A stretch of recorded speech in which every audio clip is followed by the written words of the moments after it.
Muchos de ustedes han escuchado una frase, quizás la escucharon en la calle, quizás la escucharon en un bar, en una oficina, de la boca de algún conocido suyo, de su familiar. Y esa frase es: el dinero es poder. Y cuando dicen esto, la mayoría sienta y repite: sí, el dinero es poder. Pero nadie se ha detenido a pensar en lo que realmente significa. Porque si el dinero fuera poder, ¿por qué hay tanta gente que trabaja 60 horas a la semana y aún así no puede dormir en paz? ¿Por qué hay ejecutivos con traje de $3,000 que sudan frío cuando suena el teléfono de un número desconocido? La verdad es otra, y está escondida en esta guía divina, una guía divina que es tan antigua que aún sigue siendo útil hasta el día de hoy. Pero muchos han creído que tan solo es una moral religiosa, que son simples consejos de antiguos. Proverbios 22:7. Aquí hay pocas palabras que desmantelan todo un sistema en el que has sido educado para creer. El que toma prestado es siervo del que presta, dice la palabra de Dios. Siervo te está diciendo. No te dice cliente, no dice socio estratégico, dice siervo. En otras traducciones dice esclavo. Y ahí está el secreto que nadie quiere que entiendas. La deuda no es una herramienta financiera, es una cadena. Y la persona que te prestó el dinero no es tu aliado, es tu dueño. Pero antes de que cierres, antes de que abandones este mensaje, pensando que es otro sermón moralista sobre sin deudas y sé feliz, déjame decirte algo. Esto no va por ahí. Esto va de algo mecánico, de cómo funciona el sistema. Y si no conoces las reglas, ya perdiste antes de empezar. Imagina por un segundo que eres un pez, vives en un río que es cristal. Nadas libre, comes lo que encuentras, duermes cuando quieres y un día ves algo brillante. Ahí, flotando en el agua, una carnada hermosa, irresistible. Te acercas, muerdes y clic, el anzuelo atraviesa tu boca. Ahora hay una línea invisible atada a ti. Intentas nadar río abajo, pero la línea tira. Intentas esconderte entre las rocas, pero la línea tira. Ya no decides hacia dónde vas. Alguien más que está en la orilla, con una caña en la mano, con una vara, decide por ti. Mi hermano, mi hermana, esa es la deuda. Lo más brutal es que te vendieron la carnada como si fuera liberación. Te dijeron: compra ahora, paga después. Compra a fin de año y en marzo comienzas a pagar. O te dijeron: invierte en tu futuro. Te dijeron: todo el mundo lo hace. Y mordiste. Todos mordimos. Ahora déjame hacerte una pregunta incómoda. ¿Cuántas decisiones tomaste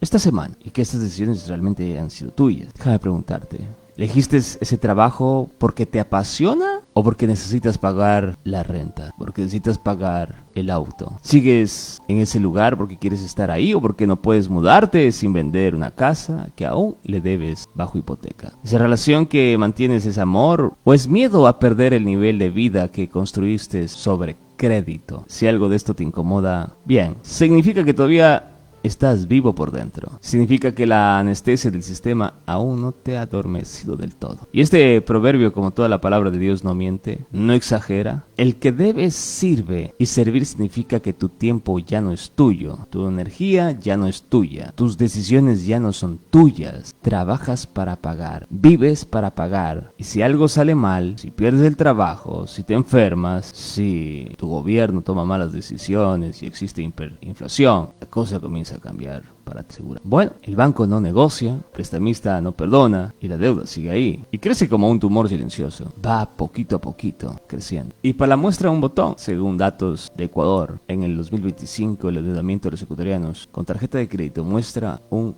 aumento en su consumo de corto plazo. ¿Y sabe para qué lo hicieron? No lo hicieron para montar un negocio, para comprar un carro y hacerlo de transporte público. No, consumieron ocio y viajes. Y a pesar de ello, muestra este estudio que el uso de tarjetas también experimentó un dinamismo mayor, un aumento del 32% hasta agosto del 2025. A la par, se reportan más de 1 millón de juicios por deudas entre el 2023 y noviembre de 2025, incluyendo tarjetas de crédito. De acuerdo a este estudio, en Ecuador se prioriza el uso de tarjetas para gastos en licor, viajes y diversión. Las compras son más frecuentes, pero de menor monto promedio. La incidencia en adultos de 30 a 55 años. Pichinchi y Guayas han liderado estos casos. Y el 60% de estos adultos no han logrado cubrir sus gastos sin endeudarse. A esto se suma que la gente cuando va a comprar al supermercado compra con tarjeta de crédito. Y aún así, sabiendo que no hay cupo, compra. No sé, he estado ahí yo también. Yo he pasado por ahí. Pero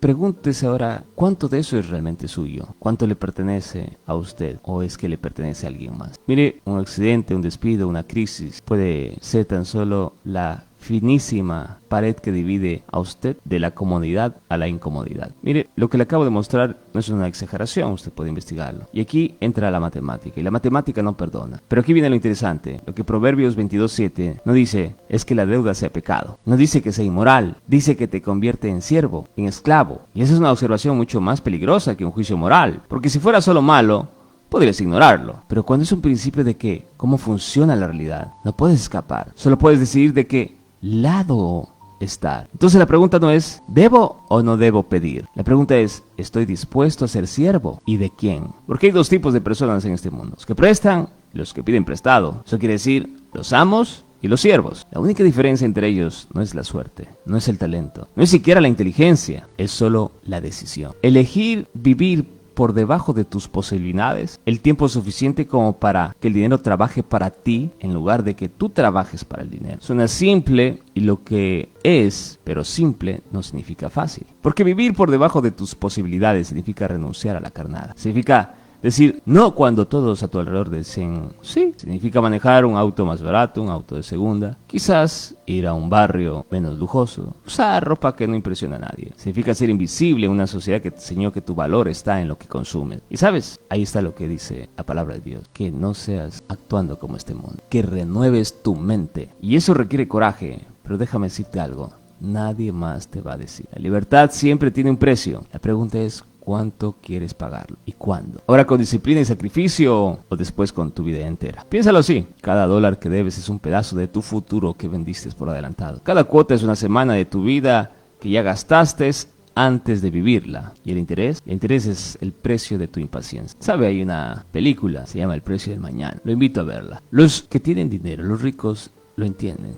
Por eso no piden prestado para comprar cosas de consumo rápido. Piden prestado para comprar activos que les genera más dinero del que cuesta la deuda. Compran edificios que rentan, negocios que producen, inversiones que crecen. Usan la deuda como una palanca, no como una muleta. Pero el resto pide prestado para aparentar, para irse de viaje, para consumir alcohol, para sentirse bien hoy y pagar mañana. Y mañana se convierte en 10 años. Y 10 años se convierten en toda una vida. Ahora que ya sabes que estás atrapado, ahora que ya vistes la cadena, viene la pregunta que realmente importa. ¿Cómo salir? Porque una cosa es darte cuenta de que eres esclavo y otra muy distinta es romper las cadenas. Y acá es donde la mayoría se queda. Entienden el problema, sienten la angustia, pero no saben qué hacer. Entonces vuelven a lo mismo, siguen pagando, siguen sirviendo, pagan al menos lo poco que pueden. Pero te voy a contar algo que tal vez nadie te ha dicho antes. Salir de las deudas no es principalmente un problema de dinero, es un problema de identidad. ¿Sí? ¿Escuchaste bien? Identidad. Porque la razón por la que seguimos endeudándonos no es que no sepamos hacer cuentas, no es que seamos tontos, es que nuestra identidad está construida sobre lo que poseemos, sobre cómo nos ven, sobre la ilusión de éxito que proyectamos. Y cuando intentas salir de las deudas, cuando empiezas a vivir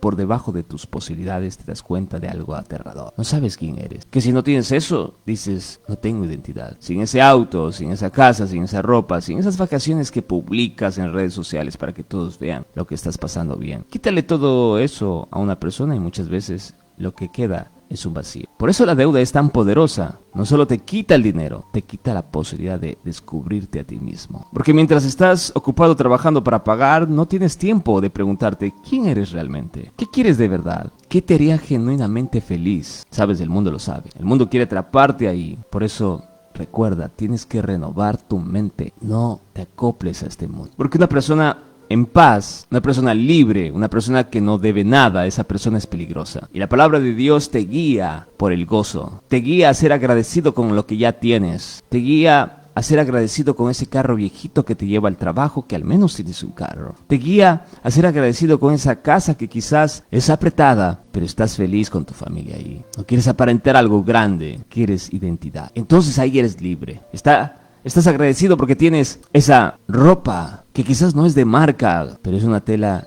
limpia, que se ve presentable. Estás agradecido porque tienes al menos quizás una bicicleta para mí. Entonces ahí encuentras paz, y esa paz te la da Cristo. En el mundo tendréis aflicciones, pero recuerda que yo he vencido al mundo. Y entonces eres libre, porque no debes nada, porque Dios ya pagó la cuenta. Y cuando tú te das cuenta de eso, eres una persona peligrosa para este mundo. Esa persona puede pensar, puede cuestionar, puede elegir. Entonces, nuevamente, la pregunta que se hacen: ¿cómo salir? No hablamos de trucos, no hablamos de fórmulas mágicas. Estoy hablando de un curso de finanzas personales que te promete la libertad financiera en 90 días. Se sale con algo mucho más radical, con la verdad. Porque el Señor dice: y la verdad los hará libres. Yo soy la verdad. Y la verdad es que tienes que morir, mi hermano. No físicamente, claro, pero tienes que matar esa versión de ti, que necesita impresionar, que necesita validación externa, que mide su valor en lo que posee. Esa versión tiene que desaparecer, porque mientras sigas siendo esa persona,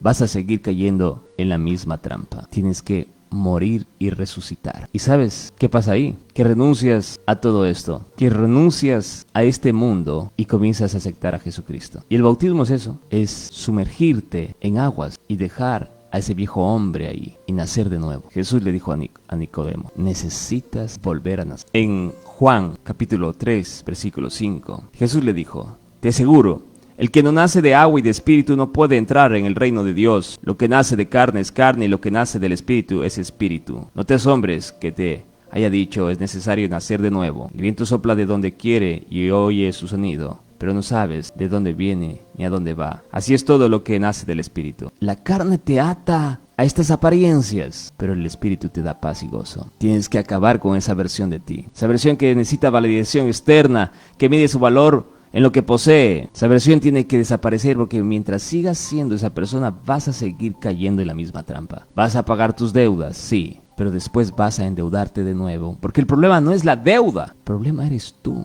Sé que esto suena duro, sé que tal vez estás pensando: ¿quién cree para hablarme así? Pero quédate un momento más, porque lo que viene ahora es la parte práctica, lo que realmente funciona, lo que Salomón nos dice en Proverbios 22:7. No solo te dice que eres esclavo, si debes, también te muestra la salida. Deja de pedir prestado y empieza a prestar. Suena obvio, ¿verdad? Pero nadie lo hace, porque para dejar de pedir prestado, primero tienes que dejar de gastar más de lo que ganas. Y para dejar de gastar más de lo que ganas, primero tienes que dejar de necesitar tanto. Acá es donde entra la parte que nadie quiere escuchar, la parte incómoda, la parte que requiere sacrificio real. Tienes que hacer un inventario brutal de tu vida y preguntarte, cosa por cosa: ¿esto me sirve o me está sirviendo a esto? ¿Este vehículo que manejas realmente lo necesitas o es para que tu vecino piense que te ves bien? ¿Esa casa que rentas lujosa, que vives, es tu hogar o es una prisión cara que te obliga a trabajar en un lugar que odias? ¿Esa suscripción, ese servicio, esa membresía te suma valor o solo te resta dinero mes a mes sin que te des cuenta? Oiga, hay personas que pagan $300 al mes en cosas que ni siquiera usan, un gimnasio al que no van, plataformas que no ven, seguros que ni siquiera entienden. Y cuando le dices cancela eso, te miran como si le pidieras que cortaran un brazo, porque en el fondo cancelar esas cosas significa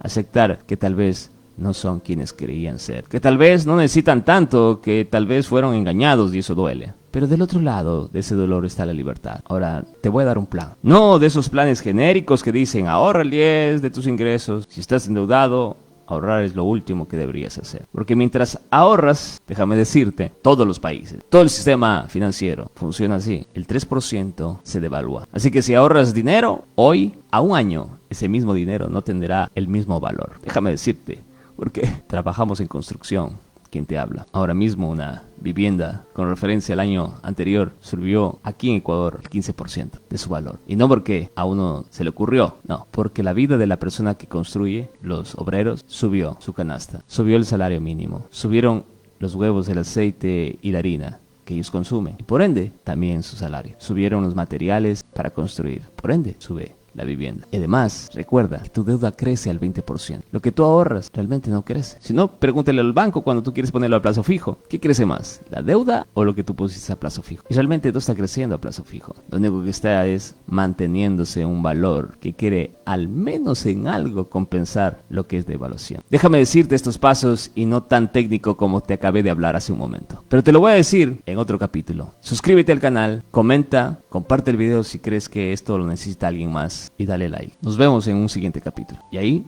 comentamos y damos a conocer sobre estos planes.